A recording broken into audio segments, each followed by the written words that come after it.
ஐயா வணக்கங்க ஐயா. வணக்கம். எப்படி இருக்கீங்க? நல்லா இருக்கேன். சிறப்புங்க ஐயா. ஐயா நீங்க முக்கியமான ஒரு கேள்வி தான் முன் வச்சுக்கிறீங்க. எல்லாரும் என்னன்னா கஷ்டப்படுறது பணத்துக்காக தான். இந்த பணம் பண்ற வேலைகள் இருக்கு, பயங்கரமான வேலைகள், ரிலேஷன்ஷிப்ல இருந்து எல்லாத்துக்கும் அத்தியாவசிய தேவையே பணம் தான். அப்படி இருக்கும்போது நிறைய பேர் பாருங்க, ஒரு 10 வருஷம் 15 வருஷம் வந்து ஒரு கம்பெனி வேலைக்கு இருப்பாங்க. இனி சில பேர் சில பேர் வந்து ஒரு நல்ல ஒரு கௌரவமா ஒரு சுய தொழில் பண்ணணும், சுயமா பிசினஸ் பண்ணணும் அப்படின்னு நினைப்பாங்க. ஸோ அப்படி சமீபமாக நிறைய யங்ஸ்டர்ஸ் வந்து புது புது ஃப்ரான்ச்சைஸில் எடுத்து தனிப்பட்ட ரீதியாக பார்த்தீங்கன்னா ஓன் பிஸ்னஸ்லாம் ஸ்டார்ட் பண்ணுறாங்க. அதில் அதிகமான பர்சன்டேஜில் பார்த்தீங்கன்னா வீழ்ச்சி தான் சந்திக்கிறாங்க.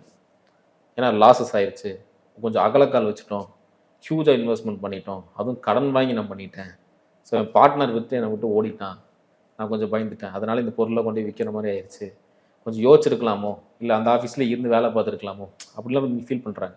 பொதுவாக ஒரு ஜாதகத்தில் சுயதொழில் பண்ணணும் அப்படின்னா எந்த பாவத்தை பார்க்கணும், எந்த கிரகம் நமக்கு ஜாதகத்தில் இருக்கணும்?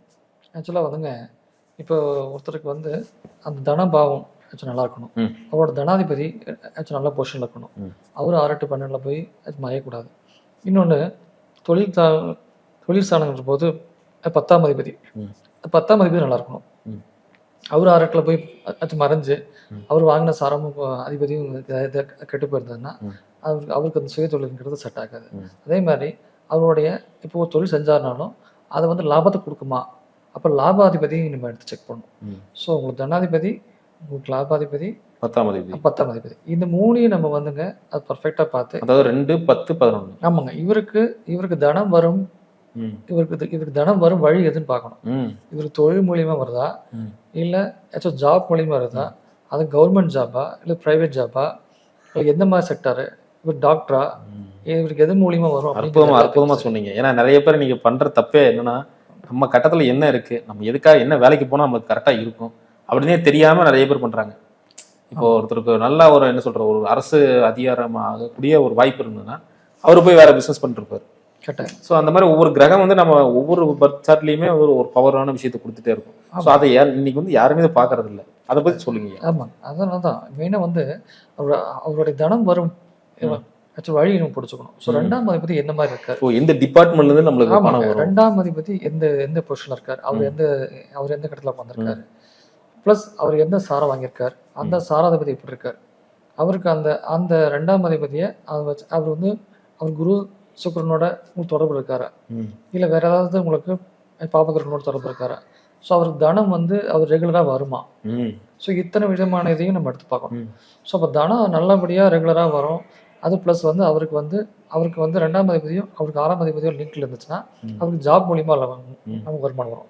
இல்லை 2-10 லிங்க் இருக்கும்போது அவர் தொழில் மூலியமா அவருக்கு வருமானம் வரும். ஸோ அந்த மாதிரி எடுத்து பார்க்கும்போது தான் அவருக்கு வந்து இன்கம் வந்து ரெகுலராக வருமா, அதில் நல்லா நம்ம வந்து அவருக்கு வந்து ஒரு ஹைலி ஒரு ப்ராஃபிட் கிடைக்குமா. ஸோ அந்த மாதிரி எல்லாத்தையும் அனலைஸ் பண்ணி எடுக்கலாம். ஸோ எங்கேயுமே இப்போ பணம் ட்ராப் ஆகாம ஒரு ஹைலே போயிட்டு இருந்தா ஓகே. ஆனால் நீங்க சொன்ன மாதிரி 10ஆம் பாவம் பார்த்தாலும் லக்னாதிபதி முக்கியமா? லக்னாதிபதி கண்டிப்பா முக்கியம். ஏன்னா லக்னாதிபதி தான் நமக்கு கொடுப்பினே, என்ன அடிச்சாலும் தாங்குறாங்க. லக்னாதிபதி வந்து வலுவா இருந்தாதான் அந்த ஜாதகர் அந்த இதை வந்து அனுபவிக்கக்கூடிய அதுக்கு கெப்பாசிட்டி கொடுக்கறதுல என்ன லாசஸ் வந்தாலும் பாத்துக்கலாம் வா அப்படின்னு சொல்லி போற அளவுக்கு கெப்பாசிட்டி. லக்னாதிபதி எடுத்து பார்த்தாவே இந்த ஜாதகர் எதுக்காக இந்த உலகத்துக்கு வந்திருக்காரு, அந்த ஜாதகத்தை எடுத்து ஃபர்ஸ்ட் பார்த்தோன்னே லக்ன புள்ளி, லக்ன அதிபதி, இது 2 வாங்கின சாரம் இது, அந்த சாராதிபதி எப்படி இருக்கார், அவங்களுடைய சுப தொடர்புகள் என்ன, இந்த ஜாதகர் அந்த காலபுருஷ தத்துவத்துல எங்க உட்காந்துருக்காரு, ஒரு லக்னாதிபதி எங்க உட்காந்துருக்குது, அதை பொறுத்து தான் அவருடைய வாழ்க்கை, அவருடைய கர்மா. ஸோ இந்த ஜாதகர் எதுக்கு வந்திருக்காருங்கிறதே நம்ம ஃபர்ஸ்ட் தீர்மானிச்சுக்கலாம். அற்புதமா சொன்னீங்க. இப்போ என்னன்னா ஒருத்தர் வந்து ஒரு பிசினஸ் பண்ணிட்டு இருக்காரு. ஸோ அவருக்கு என்னன்னா ஒரு ஐடியா வருது, இன்னொரு 2 பிரான்ச் ஓப்பன் பண்ணிடலாம், இல்லை பண்ணிட்டு இருக்கிற பிசினஸை கொஞ்சம் எக்ஸ்டெண்ட் பண்ணலாம் அப்படின்னு சொல்லும்போது அந்த இடத்துல அவர் ஆரோஸ்கோப் முக்கியமா? கட்டாயங்க, ரொம்ப முக்கியம். ஏன்னா இப்போ ஒருத்தர் ஆல்ரெடி வந்து ஒரு தொழில் செய்யும்போது அதுக்கு சம் அமௌண்ட் வந்து இன்வெஸ்ட் பண்ணியிருப்பார். அந்த இன்வெஸ்ட் பண்ணின அமௌண்ட்டை பார்த்தீங்கன்னா அது வந்து ஒன்றா அவரோட சொந்த காசாக இருக்கும், இல்லைன்னா ஒரு லோன் போட்டு தான் செஞ்சுட்டு இருப்பார். அந்த லோனே அடைக்காம அவர் அடுத்த பிரான்ச்சஸோ அல்லது அடுத்த இதை நம்ம எக்ஸ்டெண்ட் பண்ணும்போது அதை செய்யக்கூடிய கெப்பாசிட்டி அங்கே இருக்கா, அந்த பிரச்சனைகளை தாங்கக்கூடிய இது இருக்கா, அந்த இன்கம் வருமா, அவர் எதை நம்பி அல்லது அவர் யாரை நம்பி ஆரம்பிக்கிறாரோ அது சம்பந்தப்பட்ட கிரகங்கள் அங்கே எப்படி இருக்குன்னு அதை பார்க்கணும். அப்போ அந்த சம்பந்தப்பட்ட கோச்சார நிகழ்வையை எடுத்து பார்க்கணும். இப்போ உதாரணத்துக்கு பார்த்தீங்கன்னா ஒரு ஜாதகங்க, ம். அவங்க வந்து கன்னி லக்னம். ம். அவருக்கு கன்னி லக்னம், அவருக்கு நடந்துட்டு இருக்கிறது பார்த்தீங்கன்னா, அவருக்கு வந்து ராகு தசை. ம். அந்த ராகு உட்காந்துருக்கிறது கன்னி வீட்டிலே உட்காந்துருக்காரு. ப்ளஸ் அந்த ராகு உட்காந்துருக்கிற இது சாரம் பார்த்தீங்கன்னா உத்திர நட்சத்திரம். ம். அந்த வந்து ஆக்சுவலாக அவர் வந்து 12ஆம் அதிபதியோட அவர் சாரம் வாங்கி, அந்த சாரம் கொடுத்த சூரியன் உச்சம் ம். மேஷத்துல. 12ஆம் அதிபதியோட சூரியன் வந்து உச்சமாயிட்டாரு. ஆமா, ஓகே. 12ஆம் அதிபதியோட இது சாரத்தில் ராகு தசை வாங்கியிருக்காரு. ம். அதுக்கு அந்த சாரம் கொடுத்த அந்த சூரியன் வந்து இருக்கிறது ஆக்சுவலாக மேஷ வீட்டில் ம். 8ல் உட்காந்துக்கிறார். ம். ம். ஸோ இவர் வந்து கடன் படுவார். அது ராகு உட்காந்துருக்கிறது கன்னி வீட்டில், காலபுருஷனுக்கு 6ஆம் இடமான கடகத்தில். ஸோ இப்போ இவர் வந்து அதிகப்படியான அலைச்சல் கடனில் போய் இது பண்ணுவார். அப்போ என்கிட்ட கன்சல்டிங் வரார். இது கன்சல்டிங் வரும்போது இவர் ஆல்ரெடி ஒரு ஜாப்ல இருக்கார். ம். அந்த ஜாப்ல இருந்துட்டு அது இல்லாமல் பார்ட் டைமாக ஒரு பிஸ்னஸ் பண்ணுறார். ம். அது ஒரு டிரான்ஸ்போர்ட் சம்மந்தப்பட்ட பிஸ்னஸ். ஸோ இப்போ என்னென்னா அது செய்கிறதுக்கு அவர் அதுக்கு அது பண்ணுறதுக்கு ஒரு லோன் போட்டு தான் செஞ்சுட்ருக்காரு.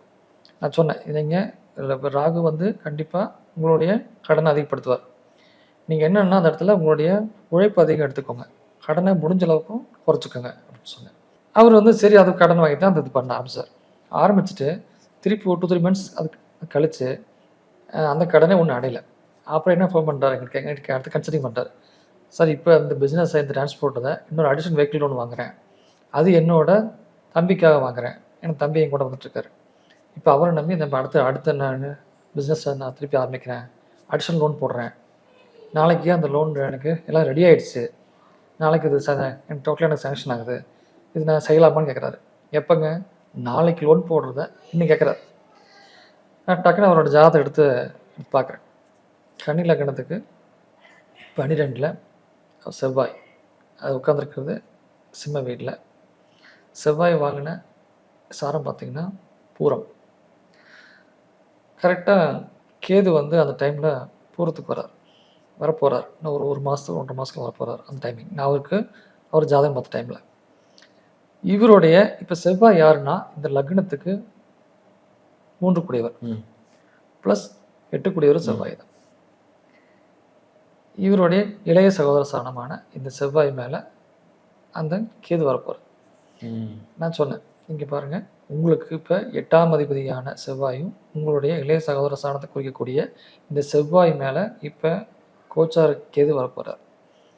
உங்களுக்கும் உங்கள் தம்பிக்கும் சின்னதாக ஒரு மனஸ்தாபம், ஒரு பிரிவுங்கிறது கட்டாயம் வரக்கூடிய ஒரு சூழ்நிலை இருக்குது அப்படின்னு. இல்லை சார் அப்படிலாம் இல்லை, என் தம்பி நான் சொல்கிறத எப்போவுமே ரொம்ப பர்ஃபெக்டாக எதுவுமே வந்து அவன் வந்து மாட்டான், நானும் அவ்வளோ அண்டர்ஸ்டாண்டிங் அப்படின்னு. இல்லைங்க, இது வந்து கட்டாயம் இது நடக்கும். அதனால் நீங்கள் இப்போதைக்கு நீங்கள் அடிஷ்னல் லோன் போடாதீங்க, இந்த லோனை முடிச்சுட்டு வேணால் நீங்கள் லோன் வாங்கிக்கோங்க. இல்லைன்னா பேசாமல் ஒரு 2-3 மந்த்ஸ் நீங்கள் 2 மாதம் வெயிட் பண்ணி பாருங்கள், நான் சொல்கிற இந்த டைமிங்க்கு மேலே இது நடந்துடும். அப்படி அதை தாண்டிச்சுன்னா அதை முடிச்சுட்டு பண்ணிக்கோங்க அப்படின்னு. அப்புறம் திருப்பி ஒரு 2 மாதம் கழிச்சு போக மாட்டார். சார் நீங்கள் சொன்ன மாதிரியே என்னோட தம்பி வந்து அந்த பிஸ்னஸ்லேருந்து வெளியே போயிட்டார். நல்ல வேளை நான் அந்த லோன் போட்டு அந்த வெஹிக்கிள் அது வாங்கியிருந்தேன்னா எனக்கு ஓட்டுறதுக்கு நான் வெளியால் நம்பிட்டு கொண்டிருக்கணும். ப்ளஸ் நான் ஏகப்பட்ட லோனில் நான் சிக்கியிருப்பேன். அவர் ரொம்ப தூரம் சொல்லிவிட்டு என்கிட்ட ரொம்ப இது கேட்டார், ஆச்சரியப்பட்டார். எனக்கு தம்பிக்குள்ளே அவ்வளோ உறவு நல்லா இருந்துச்சு, திடீர்னு எப்படி ஆச்சு? அதுதாங்க கோச்சாக இருக்கிற எங்களுடைய வேலை. கேது வரும்போது அந்த இடத்துல அந்த பிரிவை கண்டிப்பாக கொடுத்துருவாங்க. ஸோ இப்படி நம்ம ஜாதகத்தை எடுக்கும்போது தான் நம்ம 100% நம்ம ஜாதகத்தோட வலிமை நமக்கு தெரியும். ஒரு ஜோதிடம்னா என்ன, எப்படி அது நம்மளுடைய நம்ம ஹாரோஸ்கோப்பில் அது வேலை செய்யுது. அப்போ அந்த கோச்சாரங்கிறது நம்ம ராசிக்கு மட்டும் இல்லாமல் ஒவ்வொரு கிரகங்களுக்கும் எடுத்து பார்க்கணும். எந்த கிரகங்கள் மேலே எந்த கிரகங்கள் அது ஆகுது, அது மெர்ஜ் ஆகுது, அது என்ன மாதிரியான அது பலனை கொடுக்கும். ஸோ இப்படிலாம் எடுத்து பார்க்குற போது தான் நம்ம அந்த ஜாதகத்தோட உண்மையான நிலையை நம்ம எடுத்துக்க முடியும். ப்ளஸ் அந்த சக்ஸஸ் பாயிண்ட் நம்ம கொடுக்க முடியும். ஒரு ஜோதிடருக்கு அவர் சொல்கிறது நடக்கிற போது தான், அல்லது அது நடக்கிறத சொல்கிற போது தான் அவருக்கு வெற்றி. ஸோ நம்ம சொல்கிறது அந்த டைமிங்கெல்லாம் நம்ம நடந்துடணும். அப்போ நம்ம எல்லாத்தையும் எடுத்து பார்க்கும்போது தான் அதை கொடுக்கணும். ப்ளஸ் நம்மளுடைய கஸ்டமர் வந்து அவங்க போய் லாக் ஆகக்கூடாது. கண்டிப்பாக நம்ம எல்லாமே அவங்க கொஸ்டின் கேட்குறாங்க, நம்ம அதை கேர்லெஸ்ஸாக விட முடியாது. அதனால் அக்யூரேட்டாக எடுத்து பார்த்தா நம்ம சொல்லணும். ஸோ இத்தனை விஷயங்களும் ஆராய்ச்சி பண்ணும்போது நம்ம அதுவும் இல்லாம அவருக்கு அந்த ஜாதகப்படி அவர் தப்பிக்கணும்னு அவருக்கு விதி இருக்கு. கண்டிப்பா. சிக்கல சிக்கியிருந்தாலும் ரொம்ப கஷ்டம். ஸோ இல்ல ஆக்சுவலா அவருக்கு அது கேட்கணும்ன்றது இருந்திருக்கு. இருந்திருக்கு ஏன்னா அவருக்கு. இல்ல மத்த கஸ்டம் கிளைண்டாலும் சில பேர் சொல்லலாம், சரி பரவாயில்ல விடுங்க என்ன சொல்லி போட்டு தம்பி உதவி பண்ணுவாங்க. ஏன்னா அந்த டைம்ல கொஞ்சம் சூதானமா இருந்துட்டாரு இல்லைங்களா? ஆமாங்க. ஏன்னா அவர் ஆரம்பிச்சிட்டு கேட்கல. அவர் லோன் போட ஆக்சுவலி லோன் சேஷன் ஆயிடுச்சு. ஆக்சுவலி லோன் வந்து நாளைக்கு ரிலீஸ் பண்ண போறாங்க. அவர் இன்னும் கேட்குறாரு. ஸோ ஒன் டே பிஃபோர் அந்த ஒரு நாள் அவர் வாழ்க்கையை அப்படி அவர் கொஞ்சம் சேஃப் ஆயிடுச்சு. கண்டிப்பா. ஸோ ஜாதகம் நம்ம வந்து ஜோதிடம் ஏன் நம்ம எடுத்து பார்க்கணும், ஒரு தொழிலை அபிவிருத்தி பண்றதுக்கு முன்னாடி இந்த தொழில் எப்படி நடக்கும், ஏன்னா அதுக்காக தான் நம்ம ஜாதகம் பார்க்குறோம். கண்டிப்பா. ரொம்ப ரொம்ப நன்றிங்கய்யா, அற்புதமா சொன்னீங்க. அடுத்த கனவுல அடுத்தடுத்த அற்புதமான கனவு எடுத்து பார்க்கலாங்கய்யா. நன்றிங்க.